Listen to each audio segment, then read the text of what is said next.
Jo crec que la ciutadania té que prendre dues decisions. La primera, votar activament, votar allò que considere més acceptable i després reclamar espais de participació en els moviments socials, en els foros de participació. Perquè si no, el fer un guiny d'absentisme a la votació jo crec que és un mal que mos cau a nosaltres mateixos.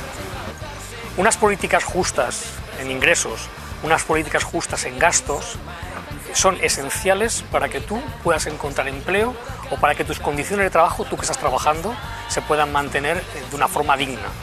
Para eso hay que votar y para eso hay que votar opciones que realmente defiendan en el Parlamento ese tipo de políticas, no opciones que en principio nos dicen lo que hay que hacer y después hacen lo que otros les dictan.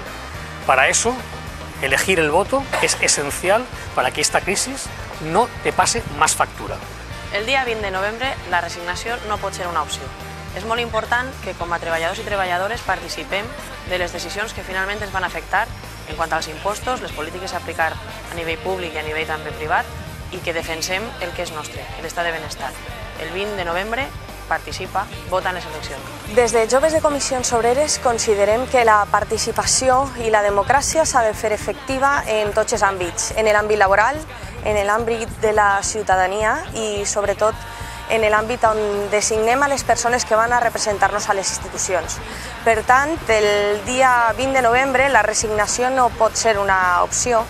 No ens hem de resignar a lo que diuen els mercats i les grans corporacions. Hem de fer un vot crític, un vot que vagi a favor dels drets de la classe obrera i que vagi a favor de reforçar i millorar sempre l'estat de benestar i sobretot tindre en compte a les persones en un primer moment i la generació d'ocupació per a poder eixir d'esta crisi en garanties i en drets.